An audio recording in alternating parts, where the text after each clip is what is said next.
if God is all-knowing, he's all-powerful, he's divine, why create, and we use the Bible for our Christian faith, why create a Bible that can be misinterpreted and used against marginalized people, or just to be misunderstood in that way? I mean, you're saying that's a misinterpretation or a misreading of the text, but it says things so blatantly and bluntly in the text. How could you, and knowing our human ways, God created us, right? Knowing that how we understand things, like, why would it be so difficult?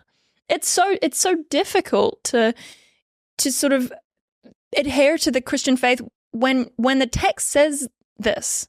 And then your argument is you're not looking at the text properly.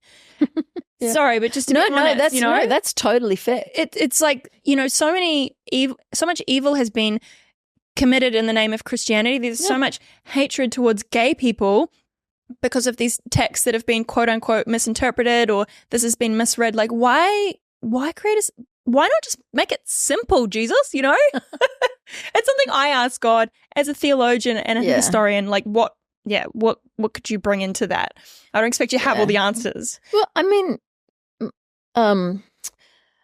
my instinct is to say that's exactly why Jesus, which kind of brings us to atonement theory, but that's another thing. We'll get there. I think that part of the problem is that it sounds like, and I could be wrong, but it sounds like you were taught stuff about the Bible very similar to what I was taught, which is almost as if the Bible was written that there was some guy, because it's always a guy, which is why we don't talk about who is the author of Hebrews, because we're not sure, but it was probably a woman. Anyway, but, some guy's basically sitting at a desk somewhere, and God's holding them by the hand and writing, like forcing their hand to write or something, and we have doctrines like the doctrine of inerrancy and stuff like that. The Bible's God breathed. Yep. Well, that's the thing. God breathed is very different to God gripping someone's hand. But this sense that God has basically dictated a text that is then, somehow infallible and can't be fought against and all that kind of stuff. And I don't believe that. And I know some people will be upset about that, and I'm fine with that. Because the creation or the genesis of the biblical text to me is a far more fluid thing. It's not a matter of God just somehow dictating or taking hold of someone's body and forcing them to write or something weird like that.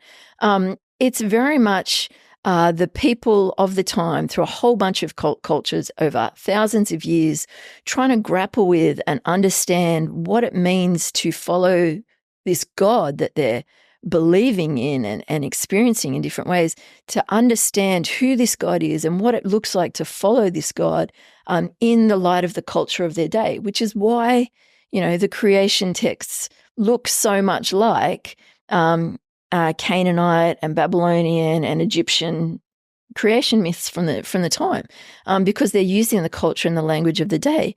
It's why, the 10 Commandments and the whole giving of the law at Sinai and all that kind of stuff looks so much like the covenants between a people and their king of the time. Like everything that you look at in the Bible, you can find is basically somehow reflecting the culture and the context of the day.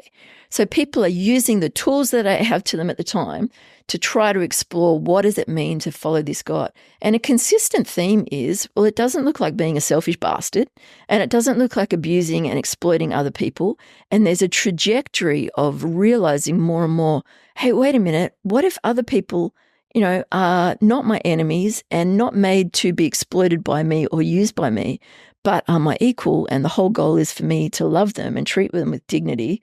What if, from the very beginning, from those texts in Genesis, the intention was that I care for the world around me and look after it and look after the people in it?